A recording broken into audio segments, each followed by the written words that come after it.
నమస్తే, welcome to 99 TV big డిబేట్కి స్వాగతం.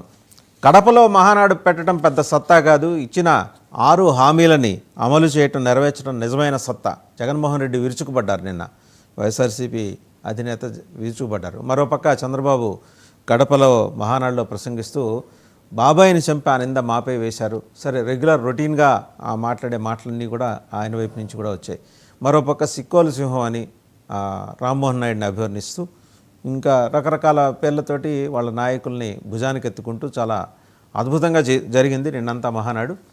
But overall concrete deliberations, decisions, resolutions ఏమైనా ఉంటే ఈరోజు బయటకు వచ్చే అవకాశం ఉంటుంది. ఈ అంశానికి సంబంధించి బిగ్ డిబేట్లో మనతో పార్టిసిపేట్ చేస్తున్నారు పెద్దిరెడ్డి రవికిరణ్ గారు, బీజేపీ అధికార ప్రతినిధి. నమస్కారం రవికిరణ్ గారు. అలాగే కారుమూరి వెంకటరెడ్డి గారు, వైఎస్ఆర్సీపీ జాయింట్ సెక్రటరీ, అధికార ప్రతినిధి కూడా. నమస్కారం వెంకటరెడ్డి గారు. అండ్ విజయ్ కిరణ్ గారు, టీడీపీ అధికార ప్రతినిధి. అలాగే మిగిలిన గెస్టులు కూడా జాయిన్ అవుతున్నారు. Babu Paluru garu, Janasena party state program committee secretary. నమస్తే Babu garu. To start with Jaganmohan Reddy garu మాట్లాడినప్పుడు, వెంకటరెడ్డి గారు, జగన్మోహన్ రెడ్డి గారు నిన్న మాట్లాడినప్పుడు తెలుగు డ్రామా పార్టీ, అలాగే కడపలో మహానాడు పెట్టడం పెద్ద సత్తా ఏం కాదు, ఇచ్చిన హామీలో అమలు చేయటం పెద్ద సత్తా, ఇంకేమీ లేక సూపర్ 6 గురించి మాట్లాడారా వెంకటరెడ్డి గారు? వాసుదేవన్ గారు, ముందుగా మీకు ప్యానల్లో ఉన్న అందరికీ, అట్లా 99 ప్రేక్షకులందరికీ నమస్కారాలు, వెరీ గుడ్ మార్నింగ్. ఇప్పుడు వాళ్ళు కడపలో పెట్టాం, మేము కడపలో మహానాడు పెట్టాం అంటే ఫస్ట్ టైం మేము కడపలో పెట్టాం అంటే ఇప్పుడు దాకా పాపం వాళ్ళ కడపలో పెట్టడానికి మరి పాపం భయం వేసిందేమో ఇన్ని సంవత్సరాల నుంచి. ఇవాళ 3 పార్టీలు కూటమిగా ఉన్నారు కాబట్టి 124 సీట్లు వచ్చేసినాయి కాబట్టి ఆ భయం పోయి పెట్టారా? కడప ఆంధ్రప్రదేశ్లోనే ఉంది కదా, కడపలో పెట్టింది అనేది పెద్ద వింతగా విచిత్రంగా వాళ్ళు కడపలోనే పెట్టేసామని, లేకపోతే రాజశేఖర రెడ్డి గారి విగ్రహాల చుట్టూతా పసుపు జెండాలు కట్టేసి, లేదంటే పసుపు తోరణాలు కట్టేసి ఏదో అయిపోయింది, మేము కడపనే కూల్ చేస్తున్నాం, కడప మా అడ్డా అని చెప్తున్నాం, ఇట్లాంటివన్నీ వాళ్ళు మాట్లాడినప్పుడు ఖచ్చితంగా రియాక్ట్ అవ్వాలి కదా. ఏం కడప అనేది ఆంధ్రప్రదేశ్ రాష్ట్రంలో ఒక భాగమే కదా, ఎందుకు పెట్టుకోకూడదు? మేము దాన్ని వ్యతిరేకించట్లా. కడపలో కాదు, పులివెందులో వచ్చి పెట్టుకోండి. పులివెందులో కూడా ఆంధ్రప్రదేశ్ రాష్ట్రంలో ఒక పార్టీ కదా.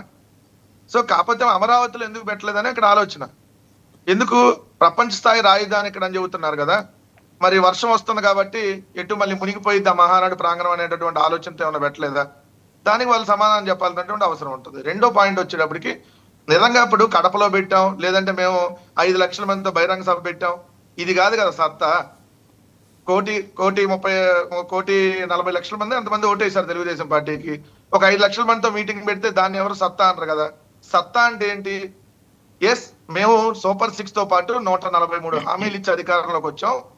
ఈ హామీల్లో ఇదిగోండి మొదటి ఏడాది మేము ఇంత పర్సంటేజ్ నెరవేర్చాం. సో ఆ హామీలు నెరవేర్చినటువంటి దమ్ము మాకుంది. లేదు ఇదిగో ఇన్ని ఉద్యోగాలు ఇచ్చాం, లేకపోతే ఇన్ని ఉద్యోగాలకు పీకేసాం, ఇదిగోండి మంచి నాణ్యమైనటువంటి మద్యాన్ని తీసుకొని వచ్చాం 99 రూపాయలకి, ఇట్లాంటివి ఏమన్నా చెప్తే దాన్ని సత్తా అంటారు. నిన్న మరి మహానాడు నిన్న మొన్న చూస్తే నాకైతే బాగా ఎంటర్టైన్మెంట్ అనిపించింది. ఎందుకంటే ఈ మధ్య జబర్దస్త్ బాగుంటుందా, జబర్దస్త్ అంతకుముందు బాగుండేది కానీ ఇప్పుడు బాగుంటుందా. నిన్న మంచి అద్భుతమైన కామెడీ. నిన్న మొన్న రెండు చూస్తే వాళ్ళు చెప్పిన ఎన్ని తప్పులు వాళ్ళే, మొన్న చెప్పింది నిన్న చెప్పింది అంటే క్లియర్ గా అబ్జర్వ్ చేస్తే అర్థమైంది. చంద్రబాబు నాయుడు గారు మొన్న ఏమో 4.5 లక్షల కోట్లు పెట్టుబడులు వచ్చినాయి అంటాడు, నిన్నేమో 10 లక్షల కోట్లు అంటాడు.